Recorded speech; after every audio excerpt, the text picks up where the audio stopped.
En el nombre del Padre, y del Hijo, y del Espíritu Santo. Amén. Ven, Espíritu Santo, llena los corazones de tus fieles y enciende en ellos el fuego de tu amor. Envía, Señor, tu Espíritu y todas las cosas serán creadas. Oh Dios, que has instruido los corazones de tus fieles con la luz del Espíritu Santo, danos gustar lo recto según el mismo Espíritu y gozar siempre de sus consuelos. Por Jesucristo nuestro Señor. Amén. Santa María, Madre de Dios, sede de la sabiduría, ruega por nosotros. San José, ruega por nosotros. En el nombre del Padre, y del Hijo, y del Espíritu Santo. Amén.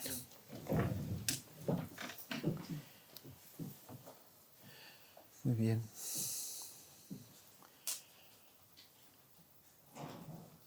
Buen día primero a todos. Muchas gracias por asistir al curso. Y hoy vamos a continuar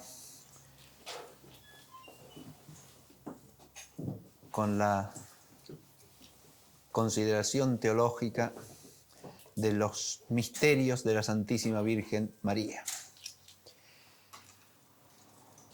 El tema que nos toca hoy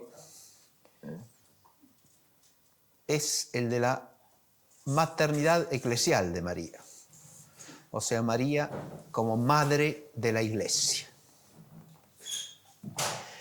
Este es un tema estrechamente ligado con el precedente, con el tema anterior, es decir, el tema de la participación singular de María en la obra redentora de su Hijo, Jesucristo el Señor. Pero también es un tema ligado estrechamente con el que sigue, o con los que siguen, es decir, el de la Asunción y el de la intercesión de María desde el cielo como mediadora de gracias. De nuevo tengo que hacer una advertencia que hicimos al comienzo de este curso. El hecho de que tengamos que considerar los distintos aspectos del misterio de María de modo sucesivo es una exigencia de nuestro modo de entender humano. ¿Sí? No podemos abarcar todo de una sola mirada, ¿no?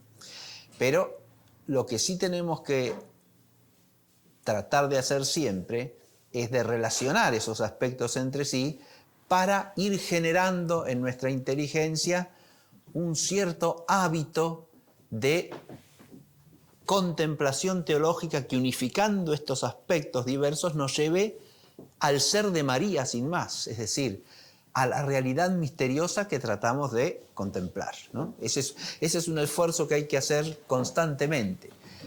Nuestra inteligencia humana, por su finitud, nos exige que vayamos considerando aspecto por aspecto, considerando misterio tras misterio, o, para decir mejor, los que podrían ser aspectos parciales del único misterio que es la Santísima Virgen María, Madre de Dios y Madre nuestra. Bien, pero esa consideración sucesiva de los misterios uno tras otro, o cada uno en sí mismo, podríamos decir, no debe de hacernos perder nunca la conciencia de que son aspectos o facetas de una unidad real, porque la realidad que estamos contemplando es María. María en la realidad del misterio que es Cristo, que es el misterio por excelencia, el misterio por antonomasia o el misterio sin más, como lo llama San Pablo. Pero recordemos que ese misterio, según San Pablo, es Cristo y su cuerpo, que es la Iglesia. Entre el misterio de Cristo y el misterio de la Iglesia hay una unidad indisociable. Y por eso, ya desde la antigüedad patrística, al contemplar a María, Madre de Jesucristo, nuestro Dios y Señor, se la ha contemplado también en su relación con todos los cristianos, como madre de todos los fieles, como madre de los miembros del cuerpo de Cristo, que es la Iglesia, y finalmente como madre de la Iglesia. Y ese es el tema que nos toca hoy, ¿no? La maternidad de María en relación con la Iglesia. vamos a dividir la clase en dos partes. La primera, para tratar de exponer brevemente en qué consiste este misterio de la maternidad eclesial de María y qué nombres ha recibido en la teología.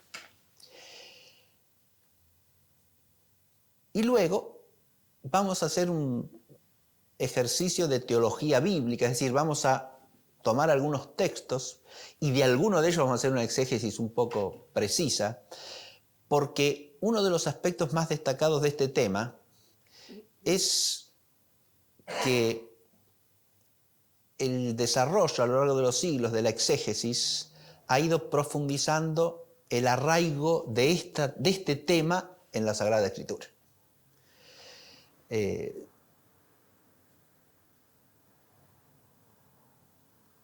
Eso lo reconocen como un hecho histórico todos los teólogos importantes que se ocupan de esta cuestión de María, Madre de la Iglesia.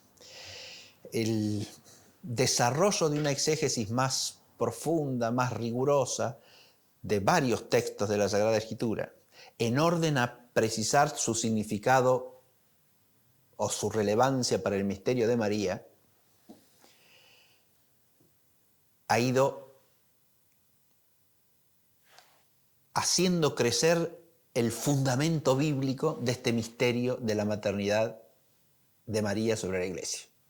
Entonces, la segunda parte la vamos a dedicar a recorrer los textos principales y de alguno de ellos mostrar en qué sentido se realiza esto de la profundización exegética que fundamenta la teología. Esto es importante advertirlo, ¿por qué? Porque a veces cuando se quiere hacer lo que se llama la prueba positiva de una tesis teológica, o sea, fundamentarla desde las fuentes de la revelación, se citan textos de la Escritura sin mayor análisis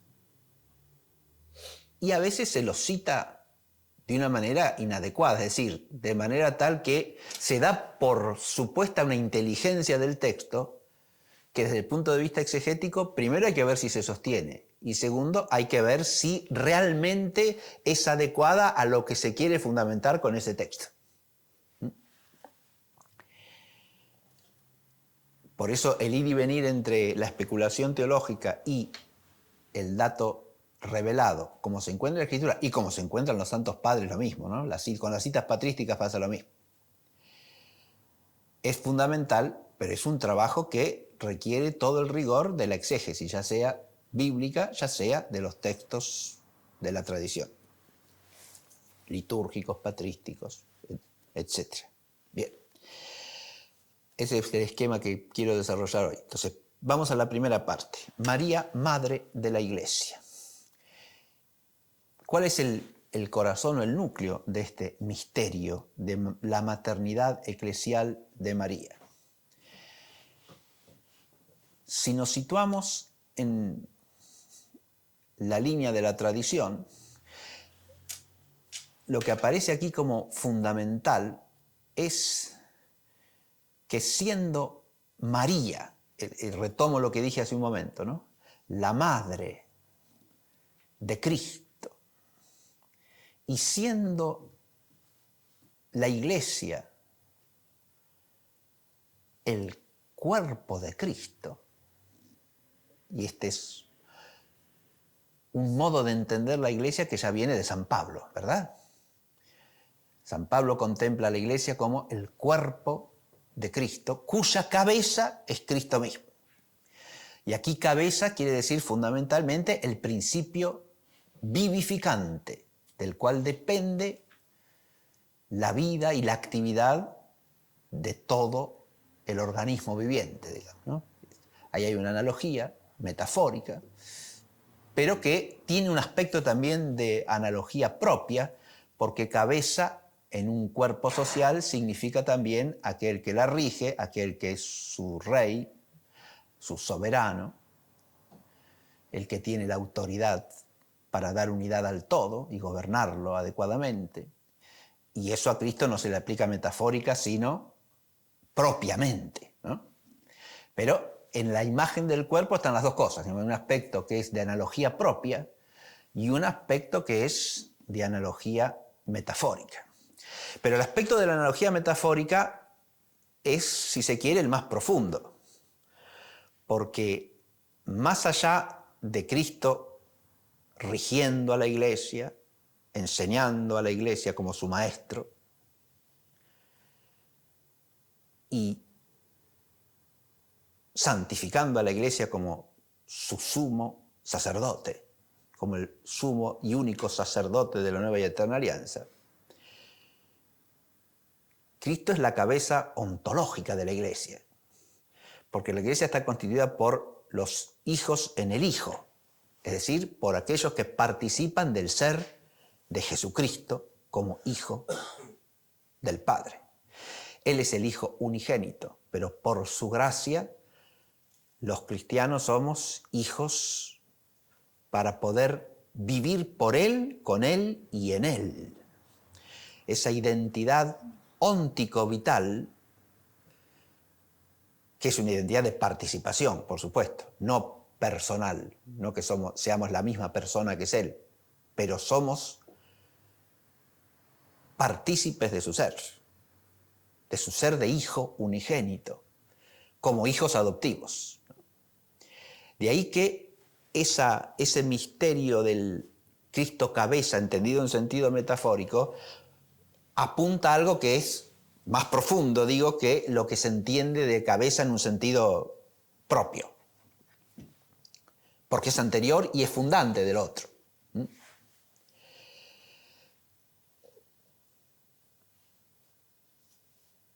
Teniendo en cuenta esta complejidad del misterio de la Iglesia como cuerpo de Cristo, que implica también el misterio de la presencia de Cristo en la Iglesia y de todas las maneras de estar presente Cristo en su Iglesia, Él que es la cabeza.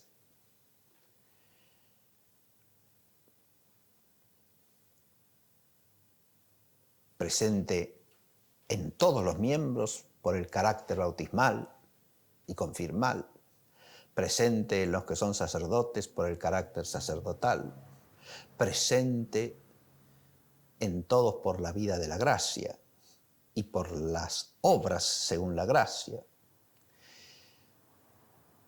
presente en todos los sacramentos, en las acciones sacramentales, pero presente eminentísimamente y de un modo único en el sacramento eucarístico, en el santísimo sacramento del altar por el misterio de la transubstanciación. Esta presencia singular y no se puede igualar a ninguna otra, ¿no? Esta presencia sustancial de Cristo en el santísimo sacramento del altar, que forma parte de ese misterio de la Iglesia como cuerpo de Cristo. Hasta tal punto es parte fundamental que ahí también hablamos del misterio del cuerpo de Cristo. Cuando decimos la expresión Corpus Christi, ¿no?, a nosotros nos suena primariamente de la solemnidad del cuerpo y la sangre de Cristo, ¿no?, que como solemnidad litúrgica de toda la Iglesia de rito latino se instituyó en el siglo XIII. ¿Sí? Hacia mediados del siglo XIII.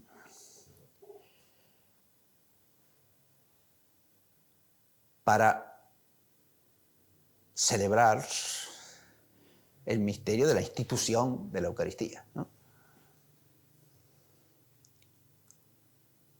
que tiene su lugar propio en el Jueves Santo, por supuesto, pero en el Jueves Santo está inserta esa conmemoración y celebración en el todo del Triduo Pascual y de la Semana Santa, del misterio pascual de Cristo, y en esta fiesta del cuerpo de Cristo, del Corpus Christi, del cuerpo y la sangre de Cristo, adquiere un relieve distinto, ubicada la fiesta en un lugar singularísimo que también tiene una significación teológica muy profunda.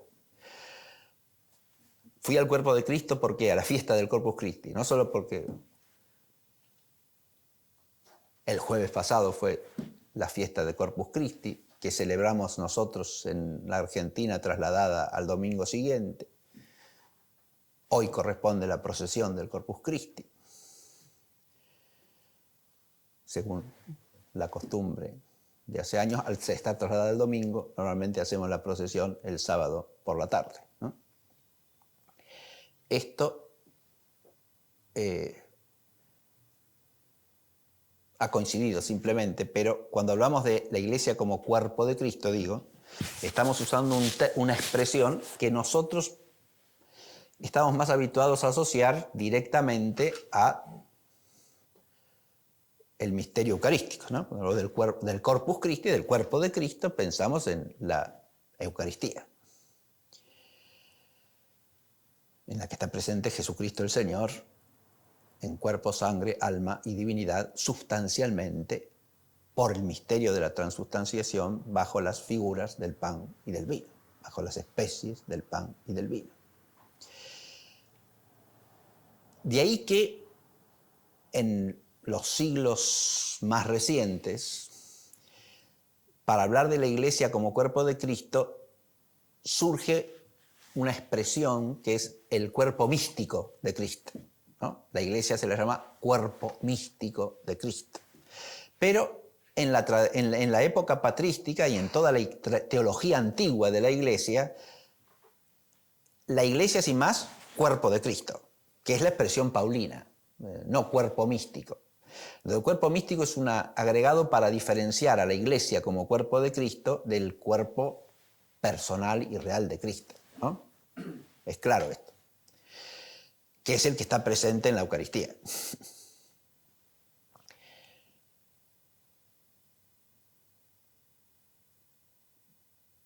Ese aditamento místico contradistingue el cuerpo individual, personal de Cristo del cuerpo que es la Iglesia.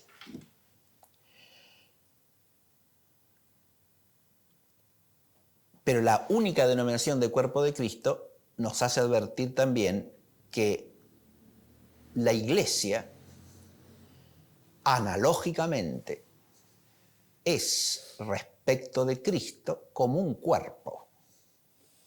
Y en el misterio de Jesucristo, su cuerpo humano, que es parte integrante, constitutiva, esencial de su naturaleza humana, es al mismo tiempo instrumento de su acción divino-humana, ¿no? Es un instrumento unido. Y por eso tiene que ver con el misterio sacramental tomado en toda su amplitud. El misterio sacramental es el misterio de la instrumentalidad de lo creado para la acción divina, para que lo creado sea instrumento de la obra de Dios, ¿no? Hay sacramento cuando Dios asume una realidad creada, visible, corpórea, o una realidad creada invisible también, unida a cierta realidad física, y las convierte en instrumento de un acto que es divino. Ahí tenemos lo que se llama la instrumentalidad sacramental, ¿no? La Iglesia es toda ella un misterio sacramental. La Iglesia entera es esto. Y el nombre cuerpo de Cristo nos lo hace ver claramente, ¿no? Toda la Iglesia es como un instrumento unido a Cristo. Esa unión se da ciertamente por la gracia de Cristo. Se da por la relación que todos los seres humanos bautizados tenemos al ser personal de Cristo, y en el cual estamos sellados. Por eso decimos que hay sacramentos que imprimen carácter, ¿no? Pero dije hace un momento que la fiesta del cuerpo y sangre de Cristo, que conmemora y solemniza la institución del Santísimo Sacramento Eucarístico, está puesta en un lugar significativo, ¿no? Está puesta en la semana del primer domingo después de Pentecostés. ¿Por qué digo que tiene el jueves de la primera semana después de Pentecostés? Ese primer domingo después de Pentecostés, también a partir del siglo XIII, pasa a ser domingo de la Santísima Trinidad. Pero se trata de la primera semana después de Pentecostés. Digo que es muy significativa esta ubicación. ¿Por qué? Porque el misterio de la Iglesia es también el misterio de Pentecostés. Porque hay una unidad vital de todos los miembros del cuerpo a la cabeza. Pero esa unidad vital pasa por el principio de unidad vital en la Iglesia. Y ese principio de unidad vital es el Espíritu Santo que han enviado el Padre y el Hijo, constituyendo definitivamente a la Iglesia. Estoy tratando de hacer ver el misterio de la Iglesia para que entendamos en sus raíces, ¿no? Para que entendamos, y desde la figura primaria del cuerpo de Cristo, que nos lleva necesariamente a la vida que la cabeza comunica a los miembros y a la unidad vital de todos esos miembros con la cabeza por el don del Espíritu Santo que ha sido enviado. Esa unidad vital en el Espíritu, que es también una unidad óntica de alguna manera, porque estamos relacionados al Espíritu Santo como principio de la Iglesia, como principio constituyente y vital de la Iglesia. Esa unidad es la que tiene que ver con el misterio que es la Iglesia, ¿no? La Iglesia, como misterio, tiene una dimensión visible, una dimensión social, real y visible, la dimensión visible de los seres humanos que la constituimos, pero es al mismo tiempo una unidad que trasciende eso. Lo trasciende no solo porque la Iglesia vive en la tierra y vive también en el más allá, porque es la Iglesia militante, pero es también la Iglesia purgante y la Iglesia triunfante. Pero es más también en la tierra, porque en la tierra no es meramente una sociedad visible, es una sociedad visible, pero es el misterio del cuerpo de Cristo presente en medio del tiempo de la historia y sobre la tierra. Es el misterio de ese cuerpo de Cristo que es templo del Espíritu Santo, morada del Espíritu Santo, cosa que había sido figurada por la presencia de la gloria de Dios en el tabernáculo del templo en Jerusalén. Signo, figura de la Iglesia.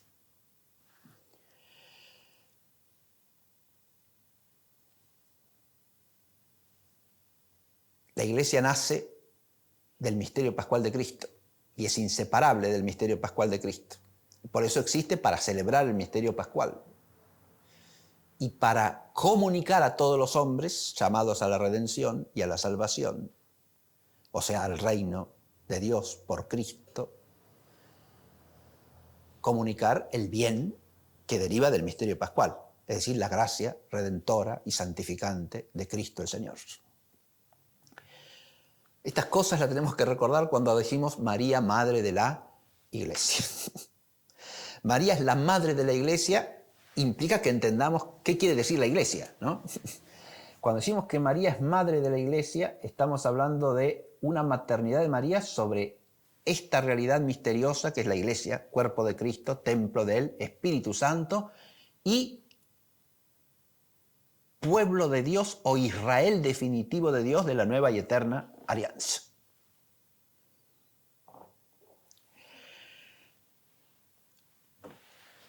Cada uno de estos tres aspectos, he dado tres nombres que nos remiten al misterio de la Iglesia, ¿no?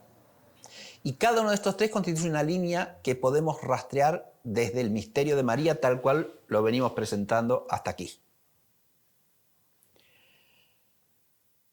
Si hablamos de María, madre del cuerpo de Cristo, que es la Iglesia, eso lo entendemos primariamente a partir de ¿qué? Y de su maternidad divina.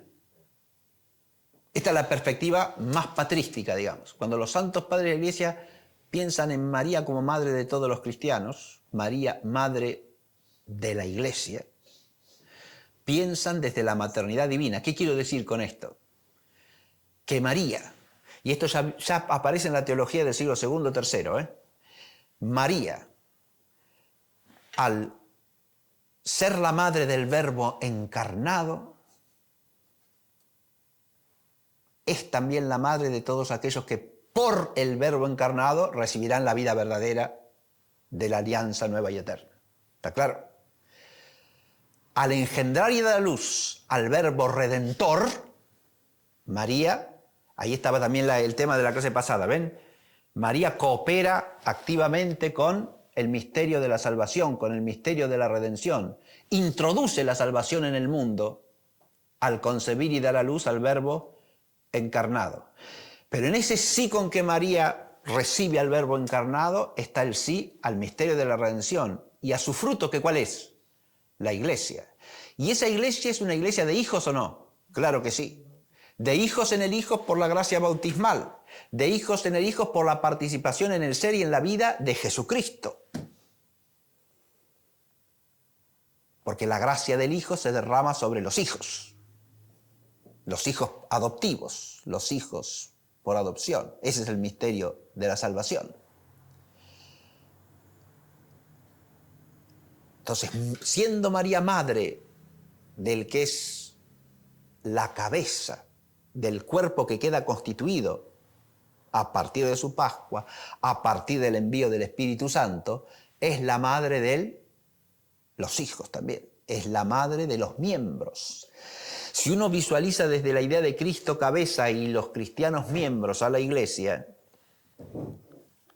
la maternidad de María sobre Jesucristo aparece como la maternidad sobre el Cristo total, que es la expresión teológicamente más usada a este respecto, ¿no?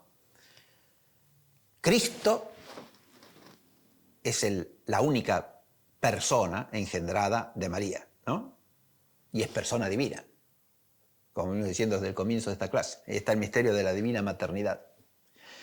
Pero hay las personas humanas que son redimidas por Cristo.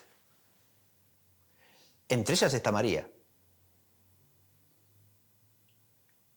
Pero María, y acá vemos si pensamos a María como madre de la iglesia, vemos la singularidad de la participación de María en la obra redentora. Ella es redimida, sí, pero al mismo tiempo es la madre de todos los redimidos. Eso no se puede decir de nadie más que de María. La maternidad eclesial y el misterio de la corredención o de la participación de María en la obra redentora de Cristo van unidas entre sí. Pero desde la línea de la maternidad vemos perfectamente cuál es la singularidad de María en la participación en el misterio de la redención. Porque siendo ella redimida, es también la madre de todos los redimidos, porque es la madre del Redentor.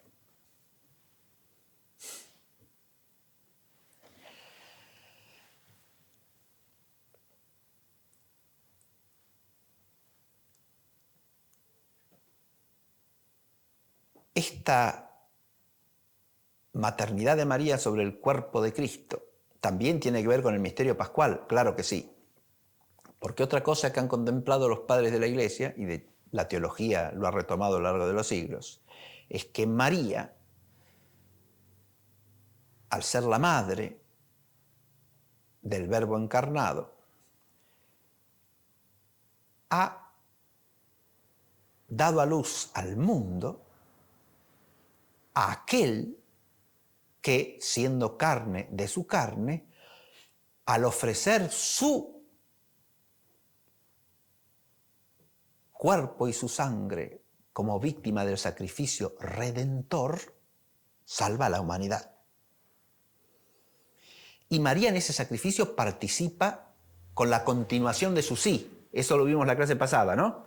Esa continuidad del sí de María, que dice el padre Alfaro muy bien, que es la raíz de la corredención, si se entiende bien. Y es lo que liga el sí de la Anunciación al sí de María al pie de la cruz, en un sí continuo, constante, de la que es sierva fiel de la voluntad de Dios. Cumplas para mí lo que has dicho, ¿no? Esa fidelidad constante de María que alcanza en la cruz un punto culminante, podríamos decir, ¿no? En la aquiescencia voluntaria al misterio de la cruz, como misterio de redención y de salvación, por amor al Padre, al Hijo y al Espíritu Santo, por amor, que es participación del amor con que el Hijo amó a los suyos hasta el fin, es decir, hasta dar la vida por ellos. Esa participación de María también tiene que ver con su maternidad divina, ontológicamente, adviértase esto, también operativamente. Acá se juntan las dos cosas, ¿no? Que no hay que disociar en la contemplación del misterio de María, porque si no podemos caer en desenfoques, creo yo. Por eso es conveniente unir siempre la relación de la maternidad divina con la interioridad con la cual María participa activamente en el misterio. En el caso de la cruz, María es también la que está al pie de la cruz como madre del crucificado, es decir, como madre de la víctima del sacrificio de la alianza nueva y eterna. Y si de ese sacrificio nace la Iglesia, del costado abierto del Hijo en la cruz, ¿no? Tema de toda la tradición patrística, el agua y la sangre que figuran los misterios de la Iglesia y a la Iglesia misma, en el bautismo y en la Eucaristía, ¿verdad? Por eso hice en la introducción referencia al misterio sacramental, a los sacramentos de la Iglesia y la presencia de Cristo, y especialmente en la Eucaristía. Porque la Eucaristía está presente también Cristo en su humanidad entera. Y esa humanidad, esa naturaleza humana, ¿de quién la ha tomado Cristo? De María Santísima. ¿Solo de ella o no? Ciertamente, solo de María. Y es esa la humanidad la que es víctima del sacrificio redentor, ¿no? Hay un nuevo fundamento por el cual María aparece como madre de la Iglesia, porque es la madre de aquel de cuyo costado nace la Iglesia. Y es la que participa con su propia voluntad, que acepta la voluntad del Hijo, que es hacer la voluntad del Padre, ¿no?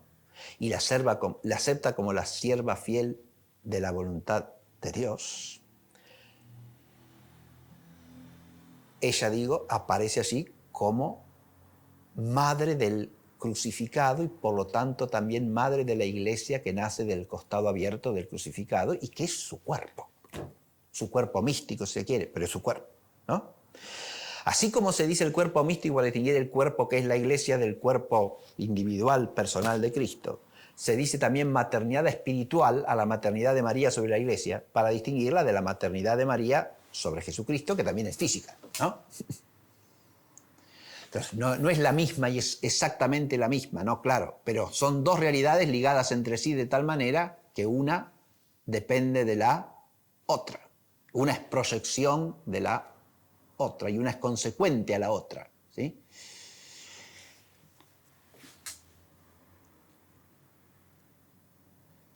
A eso que dije hay que añadirle del misterio sacramental, porque en el misterio sacramental tenemos la unidad de esas realidades. La unidad óntica y operativa de esas realidades. Bien, entre sí. Del cuerpo personal de Cristo y del cuerpo místico que es la Iglesia, de la maternidad divina de María, por ser la madre de Jesucristo, el Verbo encarnado, y la maternidad eclesial de María o maternidad espiritual de María sobre toda la Iglesia. Este mismo misterio se puede profundizar, dije, desde la Iglesia como templo del Espíritu Santo. Claro que sí. La relación de María con el Espíritu Santo es un tema tan importante como difícil, teológicamente y bíblicamente. Pero advirtamos que si uno contempla a María desde su concepción inmaculada, desde su plenitud de gracia, desde su sí en la Anunciación, en la que fue, según la expresión de Lucas, cubierta por la sombra del Espíritu Santo, ¿no? El Espíritu Santo obró poderosamente en ella y Dios la cubrió con su sombra, dice. Retomando un texto, dijimos, del capítulo 1 del Génesis. Uno puede discutir exegéticamente si ahí Espíritu Santo se refiere al Espíritu Santo como persona distinta o se refiere Lucas allí a la fuerza vivificante del Dios omnipotente en el sentido del Antiguo Testamento. Por eso dije que exegéticamente es un tema complicado. Eso es discutible, se puede opinar lo uno o lo otro. Pero desde el punto de vista teológico, María tiene una relación única con el Espíritu Santo porque tiene una relación única con el Hijo. La presencia de Cristo en María conlleva la presencia de la Trinidad en María, ¿o no? Y sí, es el Verbo encarnado, Jesucristo, ¿no? Su plenitud de gracia desde el primer instante de su concepción implica también la inhabitación trinitaria en María. Es claro esto, ¿no?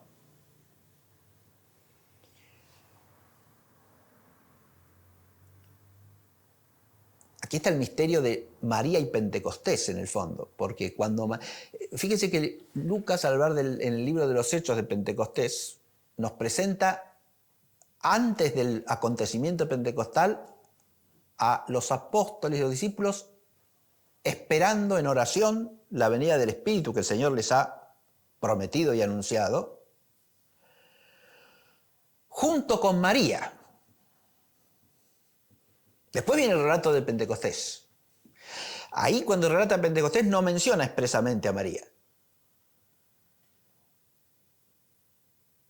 De ahí que incluso fíjense en la iconografía de Pentecostés. Hay imágenes donde aparece María presidiendo el acontecimiento de Pentecostés. Y hay otras en las cuales María no está en la imagen de Pentecostés. Están los apóstoles, pero no María. ¿Por qué esto? Pues sí, hay una razón primariamente exegética y es que el libro de los Hechos no dice explícitamente que María estuviese. María estaba presente orando, perseverando en la oración junto con todos. Se supone que también está presente el día de Pentecostés. Pero no es por eso la diferencia en los íconos, o sea, en las imágenes. La diferencia viene por una cuestión teológica más profunda. Y es la cuestión de si María recibe en ese momento el Espíritu Santo, o ya estaba en ella. El no poner a María no es para disminuir a María, al contrario, es para señalar que María no recibe en ese momento el Espíritu Santo, sino que en ella ya moraba, ya habitaba el Espíritu Santo, que ella ya era el templo del Espíritu Santo y por lo tanto era la iglesia en primicias. Ahí viene otro tema, fíjese, María es la madre de la iglesia, pero al mismo tiempo María es como un arquetipo de la iglesia. Son dos cosas también inseparables entre sí, ¿eh? María es primicias de la iglesia y en ese sentido es su arquetipo, es su anticipo y como su prefiguración en su propia persona. Pero al mismo tiempo es la madre de la iglesia, porque es la madre del Señor, que es la cabeza de la iglesia, ¿no? Pero si uno ve esa presencia del Espíritu personalmente en María, entonces María está anticipado el misterio de Pentecostés, ¿no? Estaría anticipado, está claro lo que digo. En ella ya habita el Espíritu Santo. Pero de todas maneras uno puede pensar o especular teológicamente si no hay algo nuevo en Pentecostés para María también. Y claro, y uno puede decir que sí, aun cuando sostenga que el Espíritu Santo habitaba ya en María por ser ella el templo consagrado por la presencia del Verbo encarnado engendrado en ella. Está claro lo que digo, ¿no?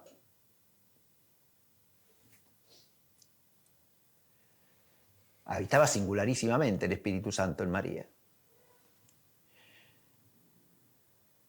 Cabe pensar si hay algo que se añade en el caso de María también en la venida del Espíritu Santo.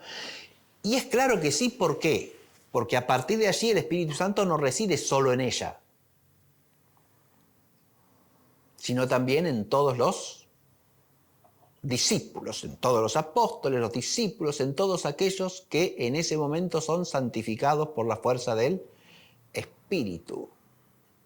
Y a partir de allí en todos los que son bautizados por ellos, ¿o no? Ya el primer día del día mismo de Pentecostés, unos 3.000, dice Lucas, ¿verdad? Por eso ahí tenemos el nacimiento de la iglesia, decimos, ¿no? Los apóstoles empiezan a cumplir con la misión que el Señor les ha dado después de resucitar.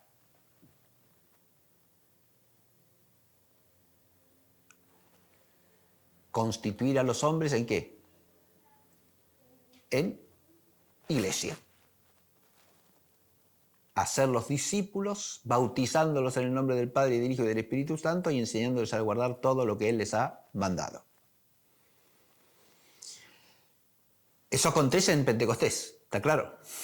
Ahí se inaugura la predicación apostólica, ahí se inaugura la vida de la iglesia como cuerpo de Cristo vivificado por el Espíritu Santo. A partir de allí, María deja de ser ella sola, digamos así, aquella en que habita el Espíritu Santo, ¿no? Y la iglesia como templo del Espíritu Santo es el conjunto de todos los fieles bautizados, discípulos de Cristo. Hijos en el Hijo. Ahí está todo el tema del carácter bautismal.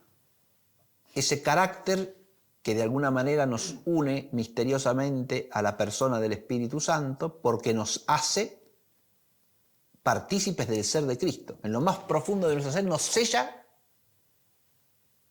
como cristianos. Nos hace hijos, nos hace de Cristo, pertenecientes a Él en nuestro ser. Y por eso en ese carácter está el fundamento, esto ya es opinión teológica, ¿no?, de la relación personal al Espíritu Santo como principio de unidad de la Iglesia. Pero, si sostenemos esto, a partir de Pentecostés, María como templo del Espíritu Santo es María y los hijos en el Hijo. O sea, María como madre de la Iglesia. ¿Se advierte? Acá la maternidad eclesial de María aparece, diríamos, pasando de la virtualidad al acto. ¿Está claro? María, madre de Cristo y templo del Espíritu, ahora se hace madre de todos los que son templos del Espíritu, ¿o no? También San Pablo lo dice esto, ¿no? ¿No sabéis que sois templo del Espíritu Santo? Todos y cada uno de nosotros, los cristianos, somos templos del Espíritu Santo. Y por eso la iglesia es el templo de la presencia del Espíritu Santo.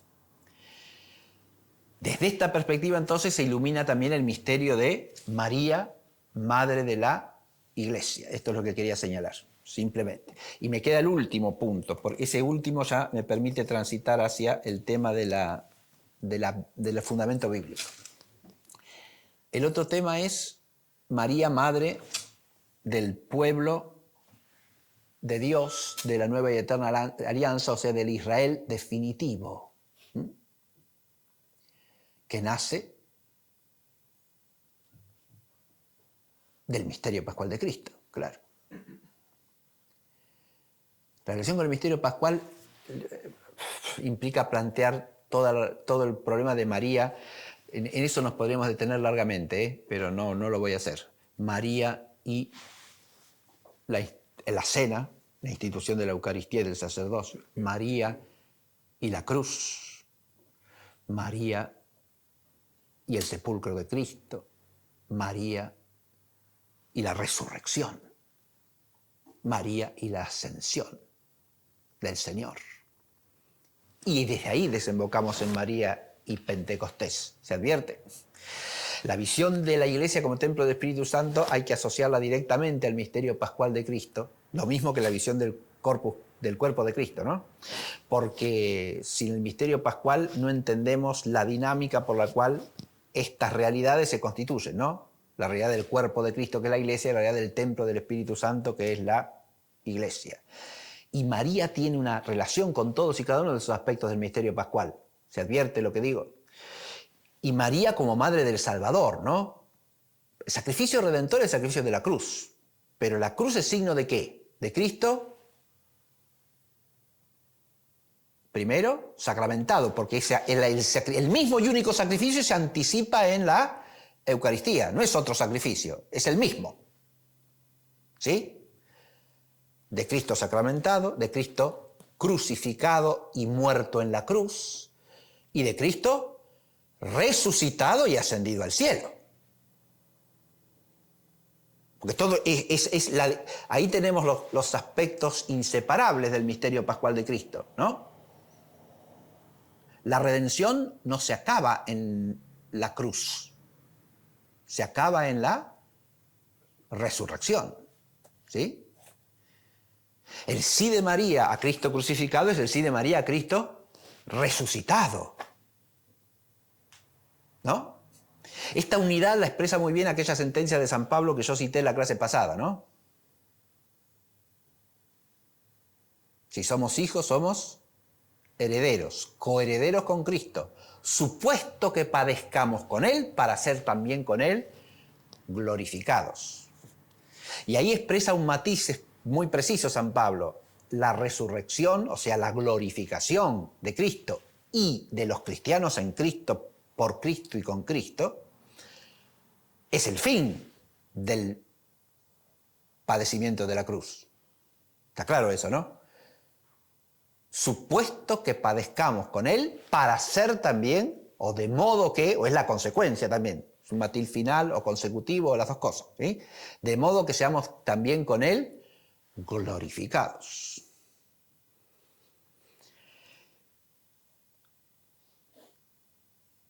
Siendo María madre de Cristo sacramentado, es madre de toda la realidad misteriosa del sacramento que es la Iglesia y de todos los cristianos como instrumentos sacramentales de la obra salvífica de Cristo. Siendo madre del crucificado y muerto en la cruz, es madre de los cristianos en cuanto compadecemos la cruz de Cristo. Y es madre también siendo ejemplo de todos, ¿no? ¿Está claro esto que digo? Siendo arquetipo de cada una de estas cosas que voy diciendo. Ella es instrumento perfecto, es la compadeciente perfecta y es también la resucitada primera después de Cristo, ¿no? Primera en un sentido de dignidad, porque es la asunta en cuerpo y alma a los cielos junto con el Hijo, que es el tema que se tratará el profesor Buscaglia en la próxima clase, ¿no? Ahí voy hasta la resurrección, porque en la resurrección tenemos con claridad la proyección escatológica de la maternidad eclesial de María y del misterio pascual, ¿no? Porque en el misterio de la resurrección estamos proyectados hacia el último fin de todas las cosas, hacia la resurrección final.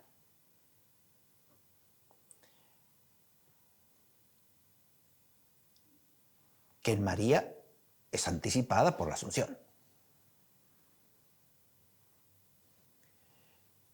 La maternidad de María hay que relacionar entonces en cuanto madre del cuerpo de Cristo y madre del templo del Espíritu Santo con el misterio pascual de Cristo. Digo que esto lo podríamos desarrollar ampliamente, pero basta fijar la mirada en esta clase, en este aspecto de la maternidad eclesial de María o del fundamento en el misterio pascual de la maternidad eclesial de María. Pero la última línea de reflexión, dije, era la de María como madre del Israel definitivo, del pueblo de Dios de la nueva y eterna alianza, que es la Iglesia. Y esto tiene que ver con la economía de la salvación, vista en su dinámica histórica, ¿está claro? Y tiene que ver con María como ¿qué? Como, esto de nuevo lo relacionamos con el tema de la Iglesia pasada, como la mujer mesiánica, como la mujer vinculada al Mesías, aquella por la que nos viene el Mesías, ¿no? Esa virgen que concebirá y dará a luz un hijo que anunció el profeta Isaías, ¿sí? La mujer mesiánica, que es al mismo tiempo signo y culminación de toda una imagen bíblica que es la de Sión, Jerusalén, Israel, bajo la figura de hija de Sión, virgen de Sión o madre de Sión. Ahí hay un tema bíblico enorme en el cual hay que fijarse. ¿Por qué? Porque en María, y esto sí ya nos lleva al tema de la exégesis y de la profundización exegética del último siglo, digamos. María está presentada en el Nuevo Testamento desde esta perspectiva claramente. Y eso es algo que la profundización y el rigor de los estudios exegéticos muestra con claridad. Cómo tanto los sinópticos como San Juan especialmente contemplan a María en esta línea como la mujer predestinada desde el principio a ser aquella por la cual llega la salvación a los hombres. De ahí que es la mujer que da luz al Redentor, pero es también la mujer que da luz al pueblo de Dios, a la Iglesia. La imagen bíblica más clara de esto es, obviamente, el texto del Apocalipsis sobre la mujer, ¿sí? En que se fusionan la Iglesia y María. Porque, fíjense, la discusión exegética ya desde antiguo sobre ese texto es si hay que entenderlo como imagen de la Iglesia o como imagen de María.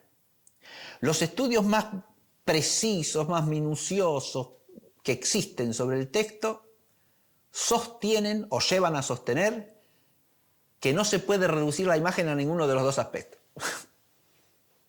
La imagen es primariamente referible a la Iglesia, ciertamente que sí, y hay aspectos de la imagen que claramente nos remiten a la Iglesia. Pero también tiene un aspecto personal ese alumbramiento. Y el aspecto personal nos lleva a pensar en María y en Cristo. Es la Iglesia y los cristianos, pero es María y Cristo también. ¿Y cómo se unen las dos cosas? Se unen las dos cosas en cuanto entendemos que María es la madre de la Iglesia, se advierte. Si nosotros pensamos ese texto desde la maternidad eclesial de María, estamos recogiendo lo más riguroso y profundo de la exégesis del texto,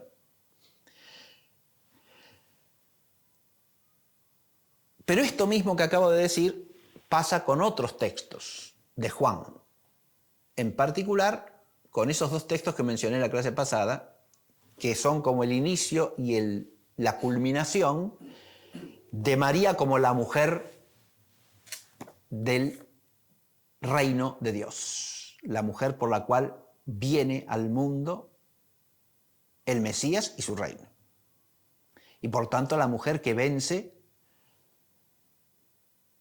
al mal, o por medio de la cual Dios vence al maligno. Eso está también en la imagen de la mujer del Apocalipsis, ¿no? El conflicto entre la mujer que da luz, entre dolores de parto, y el dragón que persigue a los descendientes de la mujer. ¿Está claro? El dragón que es la serpiente antigua. Ahí hay una proyección de la maternidad eclesial de María que se arraiga en su maternidad sobre el Hijo unigénito, ¿no? Que es impresionante. Recuerden que la figura, esa maternidad se ejerce a partir del alumbramiento de la Iglesia en Pentecostés y dura hasta el fin de los tiempos, ¿no? ¿Está claro? Claro que María la ejerce primero desde la tierra y luego desde el cielo. Y ahí entramos en otro aspecto de la maternidad de María, que no voy a tocar ahora porque le vamos a dedicar una clase después, que es la mediación de María como intercesora celestial, ¿no? Ella ya, como asunta en cuerpo y alma la gloria del cielo junto a su Hijo, intercede por nosotros. ¿Está claro? Esa intercesión mariana la pone a María en posición de madre protectora, defensora de todos los cristianos, ¿no?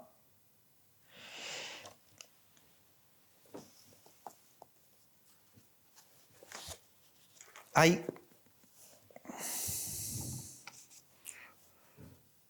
una referencia al tema de María y esta victoria en que María participa y maternalmente prolonga la victoria del Hijo sobre el dragón, sobre el maligno, sobre el mal en todas sus formas auténticas en el sentido bíblico. Hay un texto que yo lo puse en el programa, pero le voy a leer una referencia a ese texto que hace Ignace de la Poterie al hacer en su capítulo 7 de este libro que se llama María en el misterio de la alianza. Se llama La mujer coronada de estrellas, ¿no? Obviamente el título está tomado del texto del Apocalipsis. Es la mujer vestida de sol, ¿no? Con la luna debajo de sus pies y con una corona de 2 estrellas sobre su cabeza. ¿Qué se entiende por esas imágenes de la figura que pone Juan? Vestida de sol, nos la muestra ella como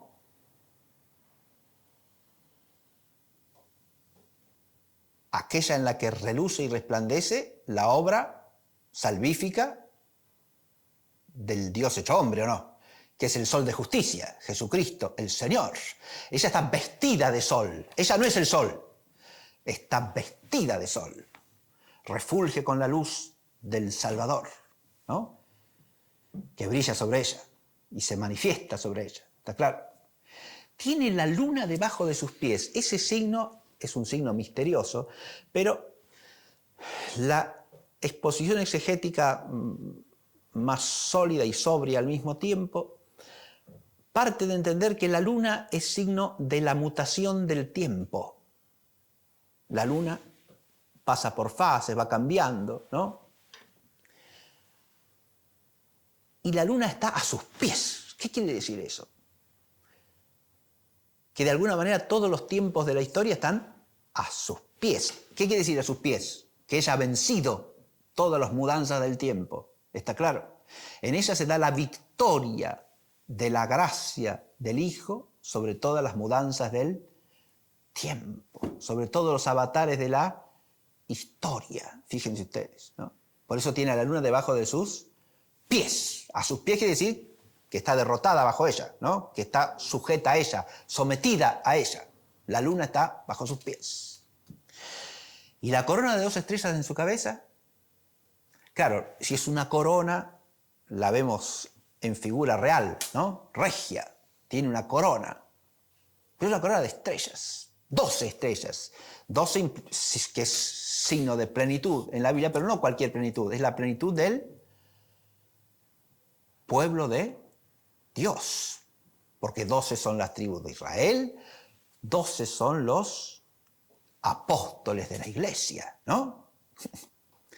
12 es el número, y 12 en el Apocalipsis es también multiplicado por sí mismo y por 1000 el número de los simbólico de los redimidos, ¿no es cierto? El 144.000. 144 es el cuadrado de 12, ¿no? Bien. De modo que esa corona de 2 estrellas representa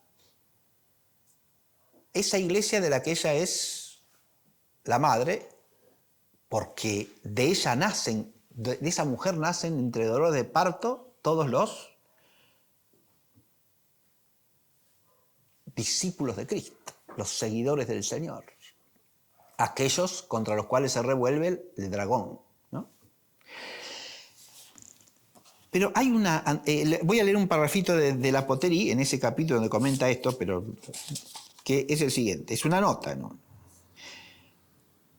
Porque él se remonta a textos del Antiguo Testamento que están en la raíz de esta imagen, ¿no? Entre los cuales hay textos de los profetas, textos del Cantar de los Cantares.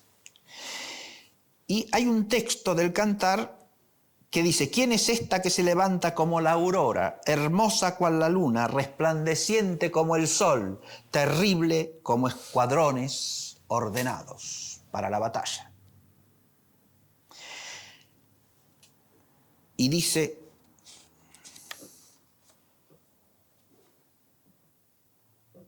de la Poterie, fe Feuillet, cita al gran exégeta y biblista Feuillet, hace una observación que puede parecer trivial, pero que no deja de ser pertinente. Resulta una imagen en verdad chocante que la mujer del Cantar de los Cantares sea a la vez hermosa como la luna y terrible como un ejército en orden de batalla. Feuillet descubre aquí un argumento para afirmar que esta mujer significa a Israel. Este sorprendente juego de imágenes que expresa tanto el esplendor de esta mujer como su victorioso poder debe integrarse en la visión sintética de la mujer Sión del pueblo de Dios, pero puede también aplicarse a María, por extraño que ello pueda parecer. Un importante logro de la exégesis moderna es haber puesto de manifiesto que el misterio de María constituye, en cierto modo, la síntesis de toda la revelación anterior acerca del pueblo de Dios, de todo lo que Dios, mediante su acción salvífica, quiere realizar para su pueblo. En María alcanzan su cumplimiento todos los aspectos importantes de las promesas hechas en el Antiguo Testamento a la hija de Sión, y en su persona concreta se anticipa lo que será realidad para el nuevo pueblo de Dios, para la Iglesia.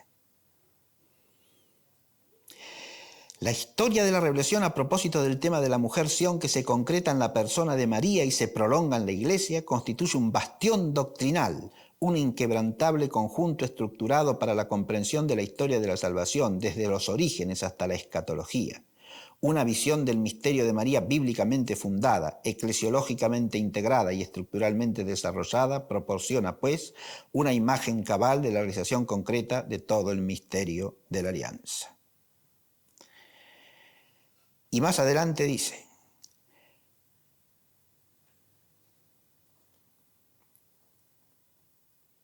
esto ha de aplicarse también al tema de la victoria de la mujer sobre el dragón. Desde este punto de vista resulta perfectamente comprensible que en la liturgia de las festividades marianas de antaño se encontrara de modo habitual esta admirable antífona: alégrate, Virgen María, porque tú sola venciste a todas las herejías en el mundo entero. Eso es lo que tienen en el programa, ¿sí? Si van a la contratapa, digamos, del programita, ustedes tienen entre los textos ahí puestos la antífona que dice esto, ¿no?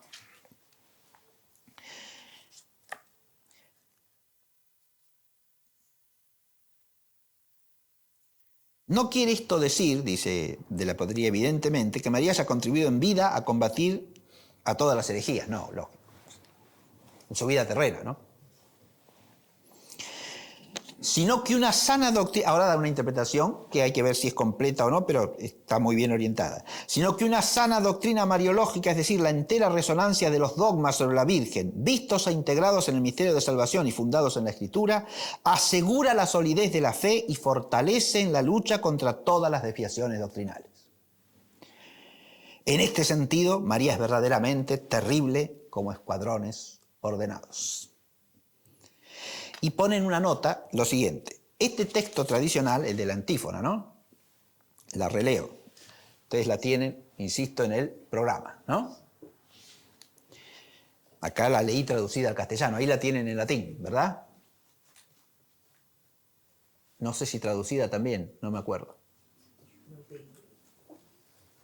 No, en la contratapa, ¿sí? A ver, Daniela, si me lo alcanza. Muchas gracias.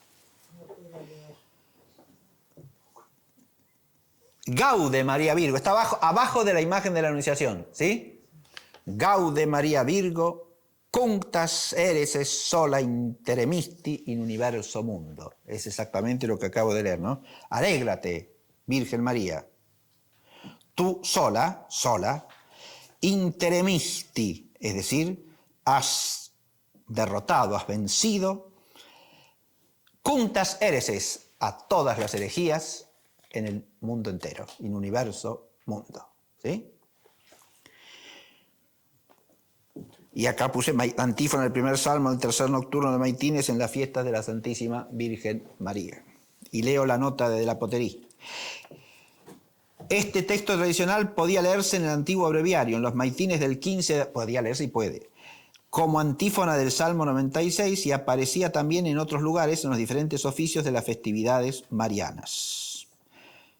Después de una cita, véase este propósito del estudio de L. Bru, Marie destructrice de toutes les hérésies, et la belle légende du répand Gaude Maria Virgo. Es un trabajo en efemérides litúrgicas, tomo 62. Y termina la nota diciendo: en el nuevo breviario, lamentablemente, la antífona ha desaparecido. Pero después hay otra nota que quiero leer, porque esto tiene que ver con también el sentido de este curso, ¿no? ¿Para qué detenerse a contemplar los dogmas marianos? Y bueno, porque somos hijos de María y en la fe estamos llamados a hacerlo, ¿o no? Ciertamente que sí. Pero también por esto, porque en María están vencidas todas las herejías. Dice de la Poterie: podemos incluso pensar que María se halla personalmente comprometida en la lucha escatológica contra el mal. Esta expresión de la Iglesia primitiva en los dos sentidos indicados es en nuestros días de una candente actualidad. Y la nota dice: María triunfa sobre todas las herejías. Declaración del cardenal Joseph Ratzinger en su entrevista con el periodista Vittorio Messori. Véase Messori, un coloquio con Joseph Ratzinger, Informe sobre la fe. Ediciones Paulina, 1985. O Madrid, 1985 también. Resumimos lo esencial.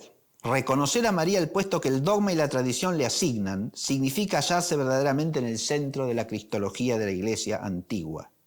Los dos primeros dogmas marianos, la virginidad perpetua y la maternidad divina, y también los dos últimos, la concepción sin mancha de pecado original y asunción en cuerpo y alma a los cielos, salvaguardan la confesión cristiana de la encarnación del Hijo de Dios y de la unidad del hombre Dios en Jesucristo, y salvaguardan también la fe, hoy amenazada, en Dios Creador. Y es este uno de los significados de la concepción virginal de María y de la Asunción, que puede intervenir libremente sobre la materia. Además, estos dogmas se refieren también a los fines últimos, a la resurrección de la carne, a la terminación de la materia, a la terminación en el sentido de la consumación de la materia y del mundo material. Hoy se pretende más bien esquivar estos dogmas, lo cual traiciona una duda profunda sobre la omnipotencia de Dios, ¿no? Es un comentario, está resumiendo acá lo que dice Ratzinger en ese diálogo con Messori, desde un punto de vista teológico, sobre la importancia de los dogmas marianos para la defensa de la fe cristiana, ¿no? Son un bastión. Y esto es lo que expresa ese María que vence todas las herejías. Has vencido todas las herejías. ¿Qué fecha es ese? Eso es del año 85, 1985, ¿sí? En ese momento Ratzinger ya era prefecto de la Congregación para la Doctrina de la Fe, ¿sí? Siendo Papa Juan Pablo II.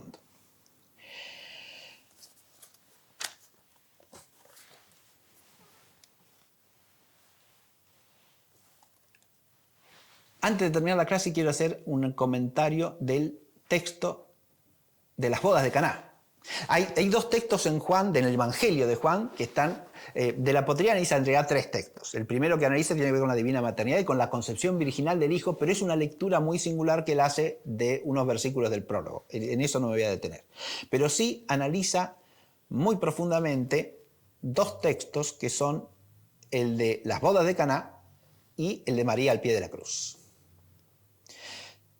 Y primero que nada, él enfatiza, y él en esto recoge el resultado de muchas otras exégesis, enfatiza la importancia estructural que tienen estos dos episodios en el conjunto del Evangelio de Juan y cómo hay una especie de inclusión entre los dos, porque lo que aparece en uno vuelve a aparecer en el otro, y sobre todo los liga el que en los dos casos Jesús se dirige a su madre llamándola mujer. Y ahí está el tema de la mujer Sión, la mujer mesiánico-escatológica, ¿sí? La mujer por medio de la cual viene al mundo la salvación, porque es la madre del Mesías. Y al ser la madre del Mesías, es también la madre del misterio de salvación y es la madre de los salvados todos, y por lo tanto de la Iglesia, ¿sí? La exégesis que hace del texto de las bodas de Caná es impresionante porque no estamos muy acostumbrados a oírla.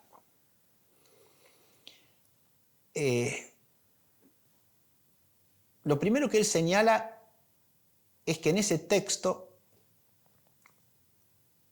el centro del texto es que es lo que acontece allí, todo lo que allí pasó, lo pasado, lo acontecido allí, es el inicio, el principio en realidad, arjé, de los signos. Es el principio de los signos, el principio de los signos. ¿Qué quiere decir esto del principio de los signos? Fíjense, yo voy a leer el texto completo en la traducción que hace de la Poterie. Esto está traducido al castellano a su vez de la traducción que hace que es el francés, pero está bien hecho. Al tercer día hubo una boda en Caná de Galilea y estaba allí la madre de Jesús. Fue invitado también Jesús con sus discípulos a la boda. Fíjense cómo lo relata, ¿no? Estaba allí la madre de Jesús. Y fueron invitados también Jesús y los discípulos a la boda. Da la impresión de que la invitada primaria es María, ¿no? Es la única sugerencia implícita acerca de la posible relación que tuviesen con los que se casaban ahí, que no, como señala muy bien de la Poterie, no saben ni quiénes eran, ni parece importarle al evangelista decírnoslo. Es una boda, lo que importa es que es una boda, ¿está claro? A esa boda está invitada María, pero también van con ella Jesús y los discípulos. No tenían vino porque el vino de la boda se había acabado. Ahí, al traducir esto, está haciendo en eso no me voy a detener, pero hay un problema de crítica textual. Él traduce según una línea de códices, no según la otra. Se puede traducir de una manera o de la otra porque se puede fijar el texto de una manera o de la otra. ¿Está claro lo que digo? Ahí ya hay un problema de crítica textual. Por eso van a encontrar ustedes, si toman algunas Biblias, otra traducción que esta, pero no simplemente por diferencia de traducción, Van a encontrar diferencia en una edición crítica en griego respecto de otra edición crítica, porque uno puede tomar una lectura, otro puede tomar la otra. ¿Se entiende? Bien.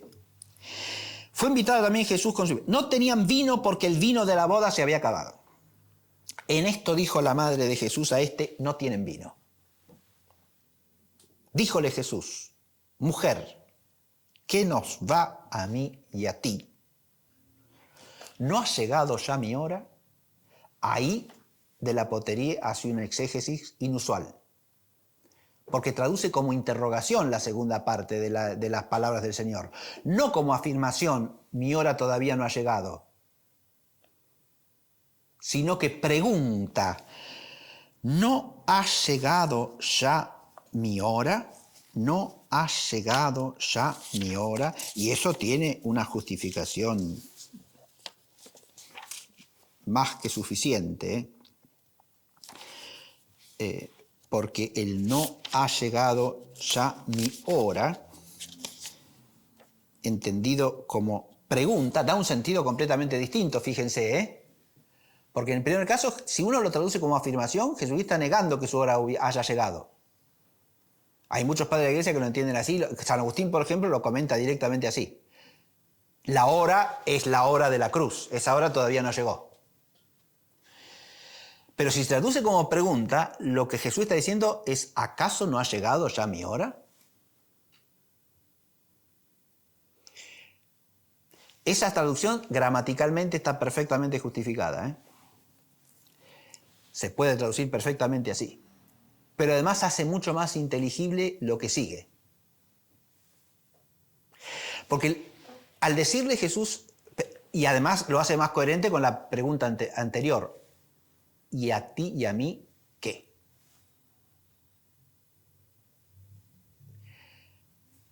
¿Acaso no ha llegado ya mi hora? El Señor está diciendo que su hora ya ha llegado en el sentido de que ahora empieza. Que ya es la hora de empezar ¿con qué?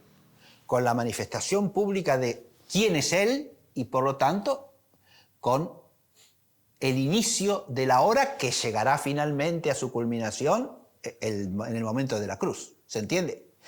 Pero al hablar de la hora como la hora de la Pascua, Jesucristo está diciendo, ¿qué es lo que le está diciendo a María? ¿No ha llegado acaso mi hora? ¿No ha llegado mi hora? Ella dice, no tienen vino. ¿Y ese no tienen vino qué quiere decir? Suele entenderse como María le hace presente el problema que se les ha suscitado a los novios, ¿no? En el banquete de bodas, como para que vea si puede hacer algo, ¿verdad? Ahí de nuevo, exegéticamente se puede entender cosas muy distintas, ¿no? María está sugiriendo a Jesús que haga un milagro, por ejemplo. Es una exégesis posible. O simplemente le está sugiriendo que se ocupe del problema de alguna manera, mande a los discípulos a buscar vino. ¿Sí? ¿Se entiende? No tienen vino. ¿Y eso a ti y a mí qué? Le dice Jesús. Esa expresión del Señor, también objeto de múltiples comentarios, la entiende de la potería en un sentido que a mí me parece muy atinado, y es el siguiente. Con esa advertencia, Jesús lo que está haciendo es hacer pasar el tema del vino a otro plano, porque que no tengan vino más para repartir a los invitados, ¿qué tiene que ver con nosotros? ¿Sí?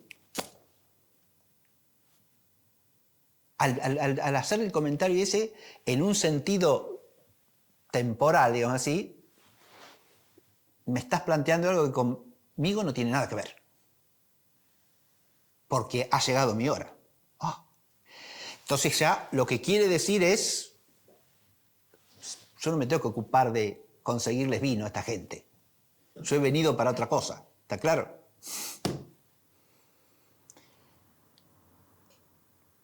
Y María a continuación, ¿qué dice? Sigo la lectura, discúlpenme. ¿No ha llegado ya mi hora? Dijo la madre a los servidores, haced lo que él os diga. Haced lo que él os diga. Ahí es todo misterioso acá, porque Jesús parece decirle, ¿y eso a ti y a mí qué? Como diciéndole que en eso no tiene relevancia respecto de lo que, y no hace a la relación entre ellos, ¿no? Y ahí es donde la llama mujer, Mujer, ¿qué nos da a mí y a ti? Dice de la potería, al llamarla mujer, también traslada la relación entre él y la madre a otro plano, porque le está recordando a ella que ella es la madre de Sión y la hija de Sión elegida por Dios para ser la madre del reino mesiánico. ¿Se ve o no se ve? Esa mujer es una mujer que la traslada al plano desde la vida cotidiana, digamos así, al plano del designio salvífico, del designio eterno de Dios, que María conoce, que María sabe. Y por eso entiende lo que le dice el hijo, ¿no? Al decirle, mujer, ¿eso a ti y a mí qué? ¿Acaso no ha llegado mi hora? Y ante ese acaso no ha llegado mi hora, María les dice, haced lo que él os diga. ¿Qué es ese haced lo que él os diga? Bueno, de la política hay un estudio magnífico de eso. Es una expresión arquetípica que se repite muchísimas veces en la Sagrada Escritura del Antiguo Testamento. El haced lo que él os diga, haced lo que él os diga, es lo que concluye todas las escenas veterotestamentarias sobre la alianza.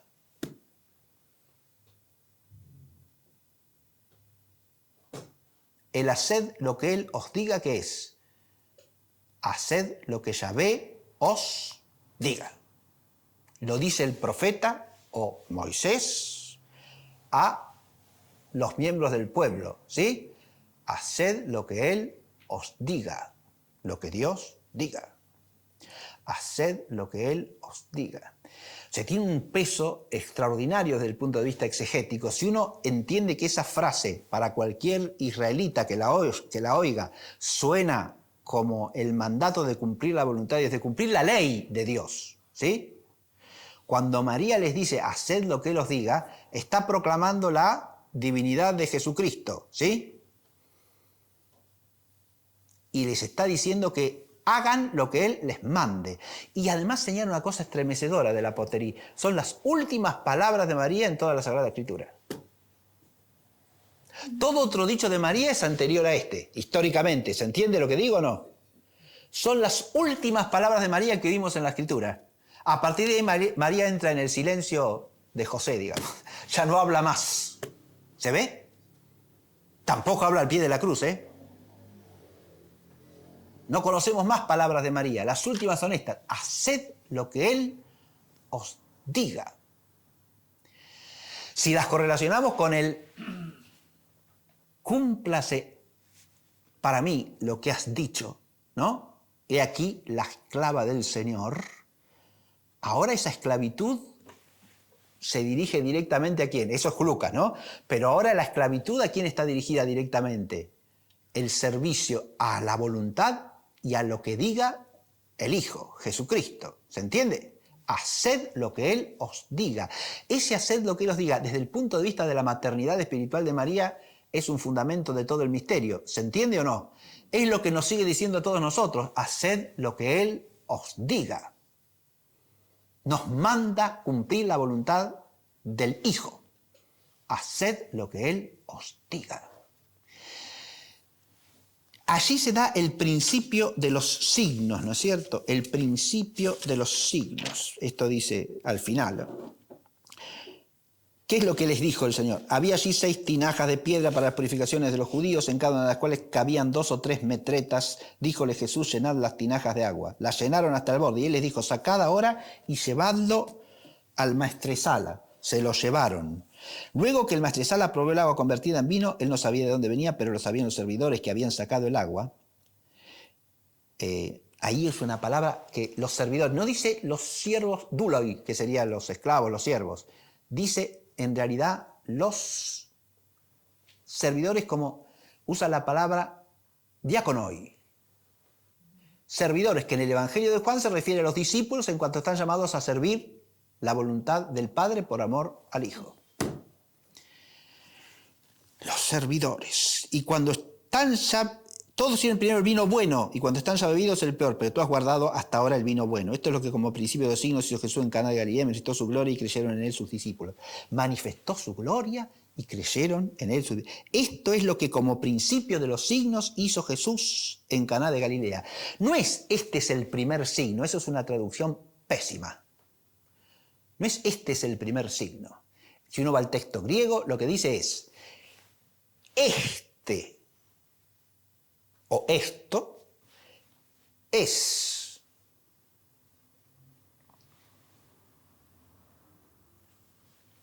lo que hizo principio de los signos en Caná de Galilea.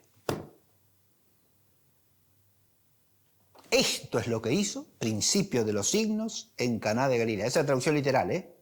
En realidad, el esto está puesto en femenino, hay una dificultad gramatical, pero se explica muy bien porque eso se llama una concordancia por anticipación, que se puede hacer tranquilamente en el griego de esa época, y en este texto es precisamente lo que cabe, porque al decir, en griego debe decir tuto y dice tauten, que se refiere al semeion que viene después, ¿sí? Signo. Bueno, el estudio es magnífico, no puedo tener más porque ya se me pasó la hora 7 minutos y no quería pasarme hoy, discúlpenme. Pero sí termino brevemente con esto. El principio de los signos es que ahora, esa es la serie de los signos que aparece en el Evangelio de Juan, ¿no? Desde acá hasta la resurrección de Lázaro. Entender que es un signo en Juan también es fundamental para interpretar este pasaje. Porque el signo no es sinónimo de milagro, signo. Los signos son milagros. Pero ¿por qué los llama semeia a los milagros, Juan? De la apoteosis sostiene que todos los signos estos son figuras del misterio pascual. Todos sin excepción. Y empezando por Porque acá, ¿de qué se trata? Del vino bueno, o sea, del vino nuevo, de la alianza nueva y eterna. Hay una falta de vino concreto en la vida cotidiana, en una boda, pero el que está ahí presente es el esposo de las bodas de Israel con Dios, del pueblo de Dios con el Cordero Inmaculado que es su Redentor y Señor. ¿Está claro? Es el esposo de las bodas mesiánicas y escatológicas. Ese es el esposo que está ahí. Por eso hay una transposición estructural del esposo concreto que queda en la sombra, no sabemos ni quién es ni cómo se llama, al esposo en sentido pleno que es Jesús, ¿sí? Ahí está el desposorio entre Cristo y la Iglesia como el pueblo de Dios, ¿no? ¿Se entiende o no? Acá hay el vino nuevo de la nueva y eterna alianza. Esa falta del vino pasa a interpretarla Jesús en el diálogo con María como ¿qué? Como la falta, ya lo decían algunos padres de iglesia, esto es la falta de la profecía en Israel. Se ha agotado la antigua alianza, ¿sí? Falta el vino, pero ahora viene el vino bueno, el vino nuevo de la alianza nueva y eterna. Y ese viene por Jesús.